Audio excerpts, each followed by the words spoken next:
sitwasyon? Um, Kanina, nag-usap kami ni Pangulong Duterte at sinabi ko sa kanya na birthday ni Senator Bato de la Rosa. Ay, oo nga pala kahapon. Sabi ko, meron ka bang message kay Senator Bato de la Rosa? At sabi niya, happy birthday, Senator Bato. Magpakatigas ka na parang bato. Yun yung kanyang wish. Magpakatigas ka na parang bato.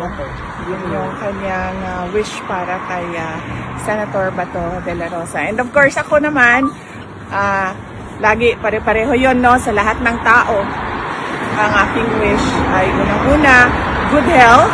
Yes. Dahil, napakahalaga nun. Pangalawa, happiness. Dahil mahalaga din sa isang tao yung kaligayahan. And syempre, pangatlo, success in the year of the horse. So, greetings namin kay Senator Bato de la Rosa. Happy birthday. At so, yun lang. And sa inyong lahat na nandito sa Duterte Street at tuloy-tuloy na nagpapakita ng suporta kay dating Pangulong Rodrigo Duterte, pinapaabot namin ang aming taus-pusong pasasalamat. Hindi na maubos yung pasalamat namin dahil sa inyong pagmamahal sa ating Tatay Digong. At sana ay matapos na yung kaso niya at makauwi na siya sa Davao City. Pero okay naman si Tatay Digong ngayon, Ma'am. Yes, ma'am. Oh, okay. Inimbita nga ako ni ma'am na kumain. Sabi ko na masyado akong maraming nakain sa loob kasi gusto niya habang nagkukwentuhan ay merong kinakain, may pulutan. Tapos yung alak namin, Sprite Zero. hindi na Coca-Cola. Zero. Hindi. Coke ang hiningi niya ngayon. Sprite ang so hiningi nagbago niya. na talaga siya. Pero Sprite. Zero. Alright mga kababayan, so mag-reaction video tayo and also magbigay tayo ng personal opinion dito nga po sa video clip na nakuha ng ating kababayan dyan sa The Hague. Dito po kay VP Sara Duterte yung pagbisita niya po dito kay dating Pangulong Rodrigo Roa Duterte, no? At yun nga, nagbigay po siya ng kanyang greetings dito po kay Senator Bato dahil ito ay nag-celebrate kamakailan ng kanyang kaarawan. So kung maaalala po natin mga kababayan na itong dalawa talaga na to ay magkasangga talaga to, no?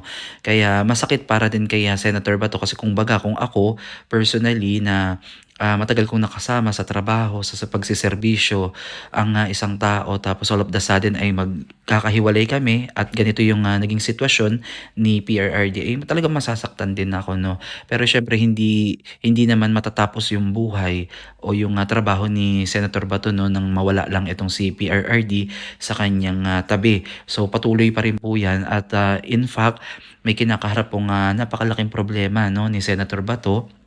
Kaya siya po ay ngayon ay nag-ano muna, no, kumbaga naglaylo muna dito sa social media, sa mainstream media at maging sa kanyang trabaho. Pero I think valid naman itong kanyang ginagawa kasi marami naman nagsasabi na itong ginagawa niyang pagtatago ay ginawa din naman ng dating senador na si Ping Lacson, no, na ngayon ay senador din.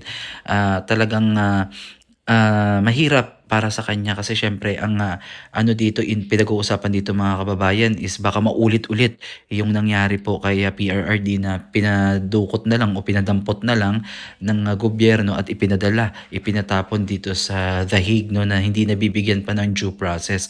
So yun yung iniiwasan niya at actually meron ata siyang posting, ewan ko kung legit yun, na nag-post siya ng pasasalamat, no, sa mga kababayan natin na bumati at nagpaabot sa kanya ng mensahe sa kanyang kaarawan at pinahatig niya din na siya ay okay at maayos naman yung kanyang kalagayan at never niyang isusuko, no, yung kanyang pagka-Pilipino sa banyaga at hindi niya sasayangin ang ibinuwis na buhay ng ating mga ninuno, no, yung mga bayani nating ibinuwis ang kanilang mga buhay para mapagtagumpayan o makamit natin yung kasarinlan ng Pilipinas. So kasi dito sa nangyari mga kababayan kay PRRD, no, na dinala sa dahig at doon siya nilitis ng mga banyaga ay para sa akin hindi maganda na tignan. Kasi syempre ang ating justice system dito sa Pilipinas ay gumagana naman, magagaling na naman yung abogado natin. At kung siya man ay nagkasala talaga, no,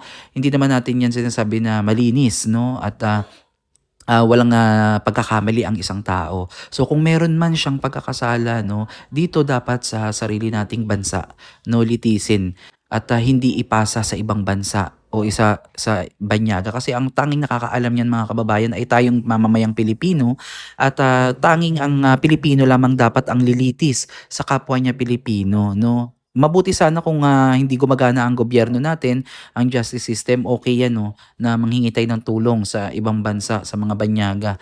Pero okay naman, eh, fully fully functional naman yung ating justice system at wala akong nakikitang problema doon, 'no. Kaya minabuti dapat na dito na lang litisin si PRRD at sa edad niya mga kababayan, 81 years old at na may mga sakit na din, karamdaman, napakaraming maintenance na gamot, ay sana 'no, na i-grant yung kanyang interim release pansamantala na makauwi dito sa Pilipinas at dito po siya maghintay habang hindi pa lumalabas yung kanyang papel. So nakakagulat lang kasi mga kababayan dahil nag-post ang ICC 'di ba na nanghihingi di umano ng mga mag-aano pa, magpapatunay o yung mga titistigo pa dito sa kinakaharap na kaso ng ICC. So imagine niyo 'yan, ilang buwan na ang nakalipas pero hindi pa rin pala matibay yung ebidensya laban niyo dito sa dating pangulo. So until now nagko-collect pa rin kayo, nagga-gather pa rin kayo ng impormasyon, kulang pa ba kayo sa mga dokumento? So questionable, 'di ba?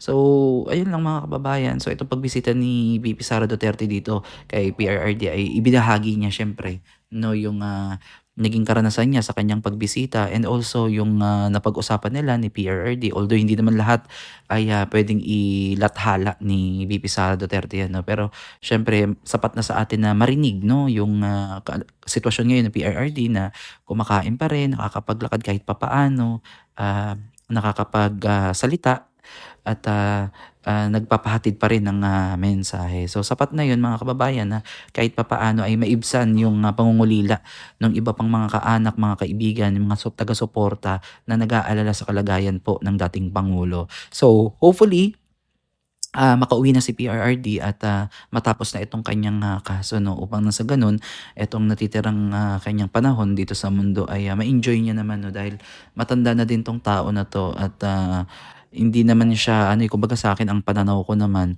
ginawa niya lang yung bagay na yun para sa pagmamahal sa bansang Pilipinas at sa mamamayang Pilipino, 'no. Kasi talagang nung panahon ni PRRD masasabi ko talagang ligtas ang maglakad sa lansangan kahit 10 oras ng gabi.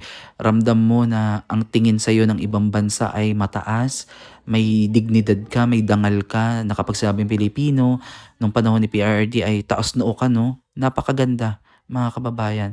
Pero this time, hindi ko masasabi kung ano ba ang nangyayari kasi pagdating sa ibang bansa, marami tayong mga kababayan ang mga nasasabihan, kumbaga nagge-generalize na ang Filipino na corrupt country, corrupt people. Kasi kumbaga kung ano yung nakikita nilang refleksyon sa ating gobyerno, yun din yung nakikita ng ibang lahi sa kapwa nating mga Filipino, lalo na yung mga OFW, yung mga kahit nga mga nagtuturist, 'di ba? Pag sinabing ano yung country, origin na country mo, sasabihin na ano, flood control, yung mga ganyan, 'di ba? May mga nagpo-post na ganyan na parang nakakahiya, flood control, niloloko sila ng gano'n, 'no, na ano, nakakainsulto, 'no, at masakit 'yun para sa akin, para sa ating mamamayang Filipino na nage-generalize tayo, 'no. Samantalang tayo ay galit din at humihingi din ng hustisya, transparency and accountability, 'no. So ang tanging paraan lang dito mga kababayan, 'no, tanggalin ang ulo ng korapsyon at tunay na reforma sa ating pamahalaan para nang sa ganun ay mas mapaigting pa natin yung tinatawag na transparency and accountability